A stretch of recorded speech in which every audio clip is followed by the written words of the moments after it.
सरकार देश से आतंकवाद का खात्मा करने पे जुटी हुई है, लेकिन वहीं लोगों के अंदर जो आतंकवाद है, जो आर्थिक आतंकवाद है, इसका सफाया कैसे होगा, इसको कैसे समाप्त किया जाएगा, जिसकी जानकारी के लिए आज हमारे स्टूडियो में नए मेहमान हैं अनिल वर्मा जी, जो जर्नलिस्ट से गोल्ड मेडलिस्ट भी हैं।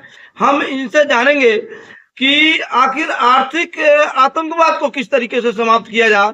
आज देश के प्रधानमंत्री मोदी जी मिसाइल दाग करके आतंकवाद समाप्त कर रहे हैं। उस तरीके से जो जो है कि अंदर भ्रष्टाचार रूपी आतंकवाद है, उसको कैसे समाप्त किया जाएगा। बहुत बहुत धन्यवाद आपको हमारे स्टूडियो में। देखिए, आपने बहुत अच्छा सवाल किया है जी। समय के अनुसार परिभाषाएं बदल जाती हैं जी। आपने कहा आर्थिक आतंकवाद। जी। सच में आर्थिक आतंकवाद है भी। जो भ्रष्टाचार है, भ्रष्टाचार के माध्यम से आतंक फैला रहे हैं और भ्रष्टाचार आतंकवाद उसको कह सकते हैं। आपने कहा कि ये आतंकवाद कैसे खत्म होगा। इसके लिए बहुत सारे कानून बनाए गए हैं, बहुत सी व्यवस्था की गई हैं, अधिकारियों को लगाया गया है भ्रष्टाचार खत्म करने के लिए। लेकिन सवाल ये पैदा होता है, इसके बाद भी ये आर्थिक आतंकवाद खत्म नहीं हो रहा है। खत्म नहीं हो रहा। आर्थिक आतंकवाद देश के अंदर होता है, देश के लोग ही करते हैं, तो उनको भी देश का दुश्मन ही कह सकते हैं क्या?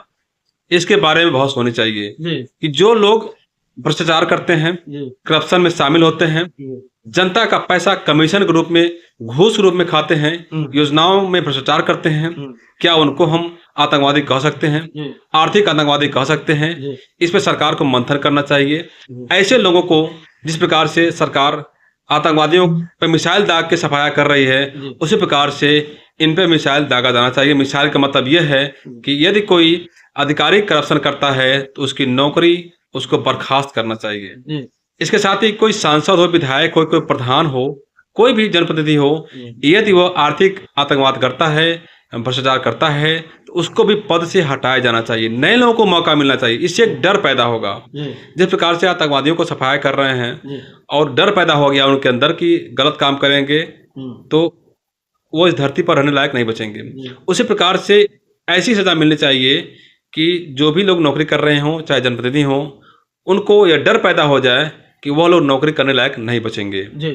चाहे कोई भी हो, यदि सच्चे रूप में आप देशभक्त हैं, देशभक्त नेता हैं, आपको निर्णय लेना होगा। मैं मोदी जी से रिक्वेस्ट करूंगा, योगी जी से रिक्वेस्ट करूंगा कि वह आर्थिक आतंकवाद को कम करने के लिए इस प्रकार से बड़ी कार्रवाई करें, नियम कानून बनाएं, और इसके लिए केवल दिखावा नहीं, कागजी कोरम पूर्ति नहीं, एक्चुअल में होना चाहिए। इससे देखिए कितना तेज ग्रोथ करता है देश।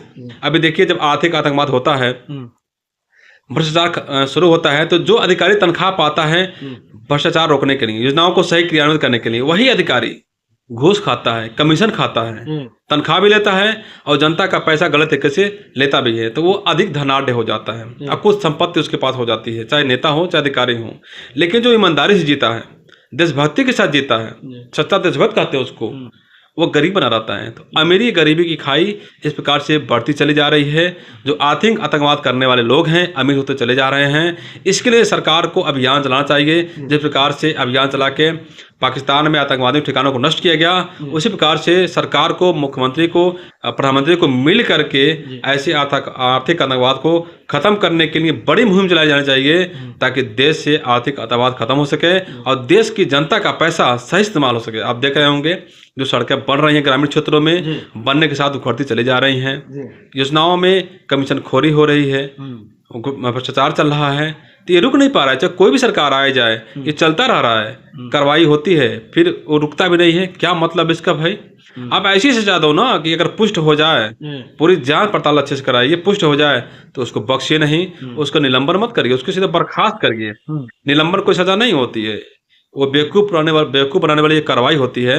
बर्खास्तगी जब होगी, 2-4 लोगों की होगी, तो डर पैदा होगा, किसी की हिम्मत नहीं करेगी गलत काम करने की, करप्शन करने की, क्योंकि एक संदेश जाएगा कि हम करेंगे तो हमारी नौकरी चली जाएगी, हमारे बच्चे, हमारा परिवार रोड पे आ जाएगा। तो एक भय होना चाहिए करप्शन करने वालों के लिए, चाहे IAS हो चाहे PCS हो। आप देखते होंगे बहुत से लोगों की जांच होती है और आय से अधिक संपत्ति बहुत से लोगों को मिलती है। आप ये भी देखते होंगे जो अधिकारी खुद करप्शन करता है, अगर किसी के खिलाफ जांच उसको मिल जाती है तो वह जो है उसकी जांच करता है। मतलब जो बेईमान है, भ्रष्ट है, वो दूसरों की करप्शन की जांच करता है। जांच करता है। यह भी ऐसा होता है। तो आप बताइए कितना बड़ा यहाँ सिस्टम है और इसमें बदलाव होना चाहिए। और जब तक आर्थिक आतंकवाद देश से खत्म नहीं होगा तब तक देश की तरक्की नहीं होगी। आप रोजगार की बात करें, महंगाई की बात करें, शिक्षा की बात करें, स्वास्थ्य की बात करें, सरकार प्रयास कर रही है, इसमें कोई शक नहीं है। लेकिन प्रयास धरातल पे जैसा दिखना चाहिए वैसा नहीं दिख रहा है। जो कुछ अधिकारी हैं वो सरकार की आंखों में धूल झोंक रहे हैं, फर्जी रिपोर्टिंग कर रहे हैं नंबर 1 बनने के लिए। आप देखिए कौन कौन से ऐसे जिले हैं नंबर 1 पे वो आ रहे हैं, लेकिन उसके धरातल पर जाइए बहुत सारा फर्जीवाड़ा खुल के आएगा। किस प्रकार से योजनाओं का लाभ लोगों को मिल रहा है, किस प्रकार से फर्जी रिपोर्टिंग की जा रही है, बहुत ज़्यादा खुलासा हो जाएगा। योगी मोदी जी को यहाँ पर देखना चाहिए।